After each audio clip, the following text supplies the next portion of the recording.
Good morning, everyone. Welcome back to 3 News Now. I'm Stephanie Haney. It's Wednesday, August 19th. We have your top headlines for you from WKYC.com and our WKYC app. Thank you for choosing to be here to get updated on what's impacting you in Northeast Ohio. First up this morning, we'll talk about some brand new news about President Donald Trump tweeting for people to boycott the Goodyear Tire and Rubber Company, which of course is based here in Akron. We'll tell you what's behind that. Also, we'll take a look at big moments from night 2 of the Democratic National Convention, as well as Ohio's very Ohio showing during the roll call vote that formally nominated former Vice President Joe Biden as the Democratic candidate for the 2020 presidential election. Plus, we'll take a check-in on how Cleveland baseball is doing in Pittsburgh before we look at the NBA playoffs and what LeBron James is doing, his latest stance for racial justice. And we will take a moment to celebrate that it is National Soft Ice Cream Day before telling you about the newest addition to our 3 News Now family. First up, let's talk about something that just happened this morning. President Donald Trump has called for a boycott of Goodyear, which, of course, is based here in Akron. This is after a leaked photo from a training session showed the company's new zero-tolerance policy about what can be worn in the workplace. The company reportedly told employees that they could not wear Make America Great Again or Blue Lives Matter attire while at work. So, after learning of this, presumably, President Donald Trump tweeted at 10:30 a.m. this morning, "Don't buy Goodyear tires." They announced a ban on MAGA hats. Those were the president's words over Twitter. It was a worker in Goodyear's Topeka, Kansas plant that shared a photo from a diversity training slide. It showed the company will consider MAGA attire as unacceptable for employees. The image that was shared by the employee shows 2 columns under a zero tolerance heading. Under one column that says acceptable wear things like Black Lives Matter and lesbian, gay, bisexual, transgender, pride, LGBT attire. And under another column that was labeled unacceptable was Blue Lives Matter, All Lives Matter, MAGA attire, and political affiliated slogans or material.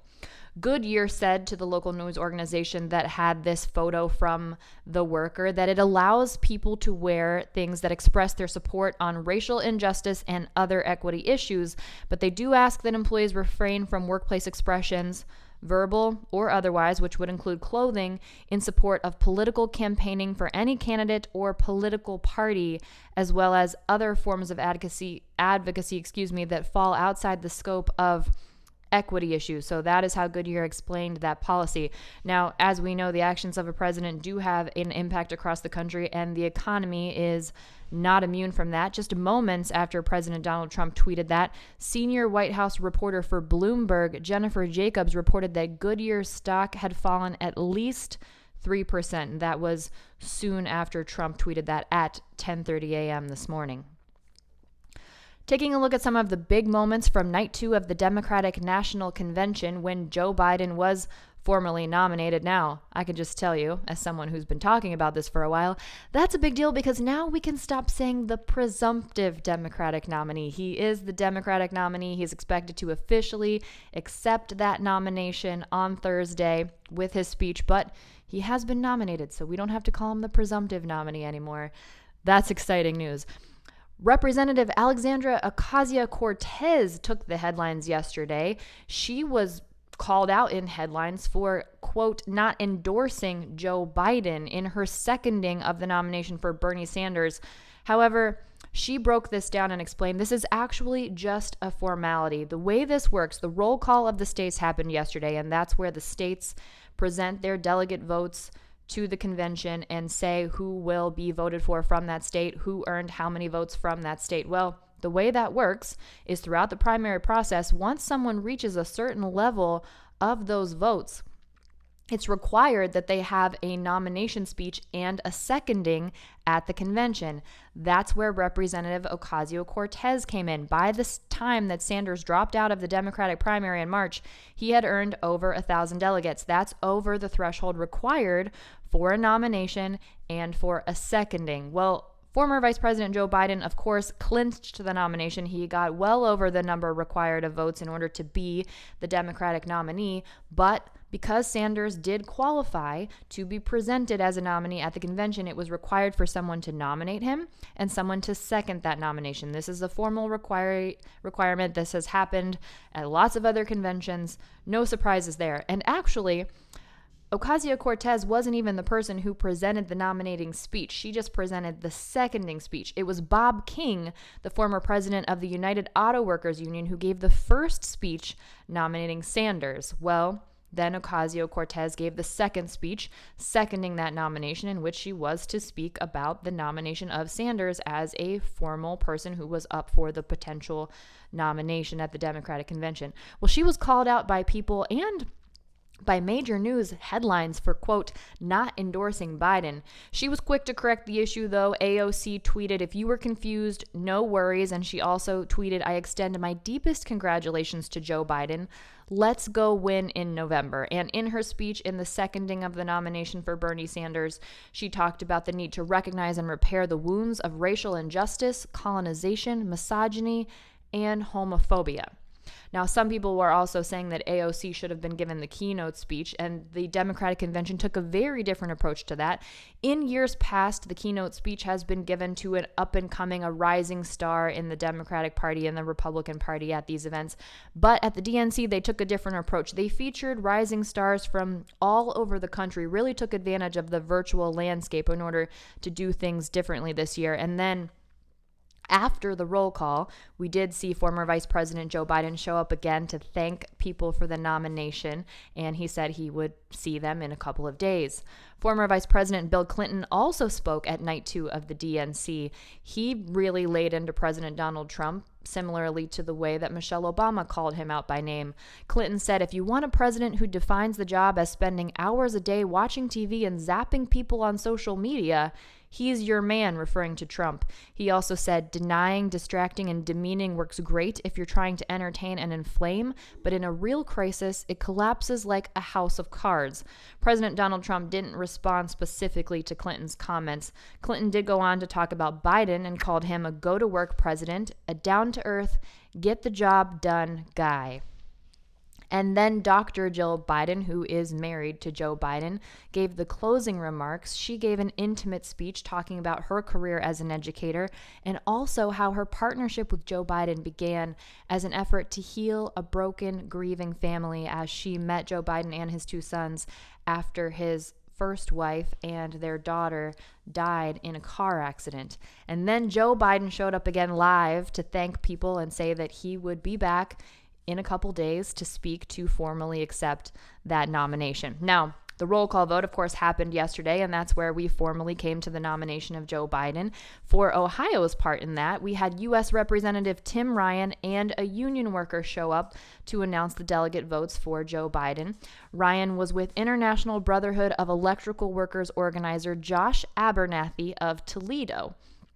In their time, they talked about President Donald Trump's broken promises to Ohio with the Lordstown Motors plant in the background, those were their words, and how Joe Biden would go on to invest in the country. Then Ryan announced that Ohio casts its 20 votes for Senator Sanders, and the majority of Ohio's votes, 136 votes, for Joe Biden, who Ryan called our next president. And in a very Ohio moment, they ended it with the classic call out. We got an OHIO in there to really bring it home and be pretty Ohio about it. That was a great moment there in the roll call. Let's take a look now at what's happening in Cleveland baseball. Yesterday, they brought home a win against the Pirates in Pittsburgh, which is awesome. That makes for 4 wins in a row now. It was Carlos Santana who hit a 3-run homer during the 10th inning, and that sealed the game for us. Their record now is 14-9 in this shortened season, and they play again tonight in Pittsburgh. That's at 7:05 p.m. They're also there tomorrow night. We'll see how that series continues to play out. The NBA playoffs also kicked off, and LeBron James made a racial justice statement at the playoffs. He wore a fake MAGA hat, is what it's being called. This is in support of Breonna Taylor. That was before the Los Angeles Lakers playoff game against the Portland Trail Blazers. Now, To give you a reminder here, Breonna Taylor, an EMT, was shot and killed by Louisville Metro Police Department officers on March 13th, 2020, and there have not been any arrests made related to that police killing of Breonna Taylor. So last night, before the Lakers took on the Blazers, walking into the ESPN Wide World of Sports complex before Game 1, James wore a red hat, and it looked like a Make America Great Again hat, but instead it said, "Make America Arrest the Cops Who Killed Breonna." And James wasn't the only one who wore that hat. His teammates also wore similar hats, calling for the justice for Taylor. Now, to remind you more about her story, she was sleeping in her home on March 13th, and police officers entered her home with a no-knock search warrant as part of a drug investigation, and she was shot multiple times and killed. The warrant to search her home was in connection with the suspect who did not live there, and no drugs were found, and as I said before, no arrests have been made related to that case, but we are now in the 12th week of protests of people calling for the arrest of the officers who are responsible for the killing of Breonna Taylor. At the game, the Lakers went on to lose to the Trailblazers in that first game, 100-93. They will play again tomorrow at 9 p.m. Eastern. Now today, August 19th, is National Soft Ice Cream Day. This is a day that is dear to my heart. If you've been following me on Twitter, you may have known that I've been on sort of a quarantine ice cream tour of Northeast Ohio. You can follow me on Twitter at _Stephanie Haney to see that.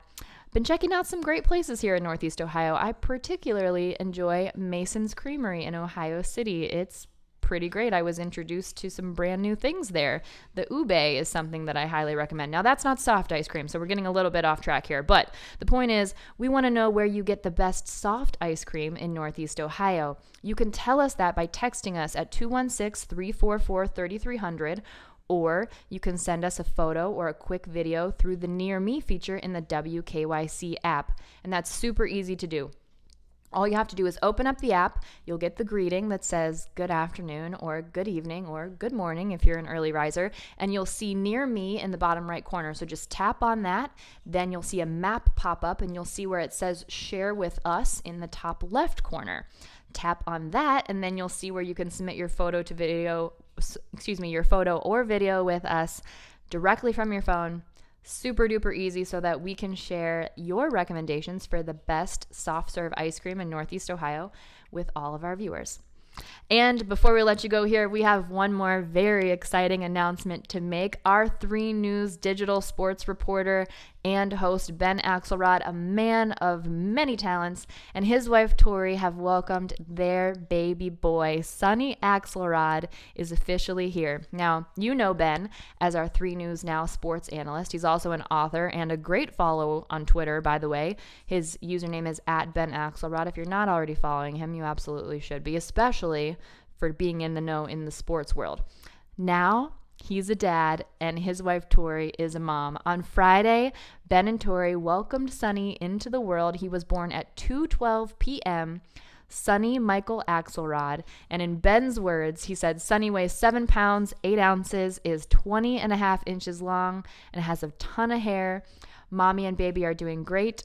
Dad is still in shock. That was a couple of days ago. Ben and Tori have posted photos on social media of Sonny. Definitely check that out. We've got their pictures up on WKYC.com and in our WKYC app as well. Seems like Dad might be in a little less shock. Seems like they're settling into it. So send them a tweet, send them a congratulations. We couldn't be more excited, and we can't wait for Sonny's first appearance here on 3 News Now after we get Ben back into work, which I'm sure he's savoring those moments at home right now.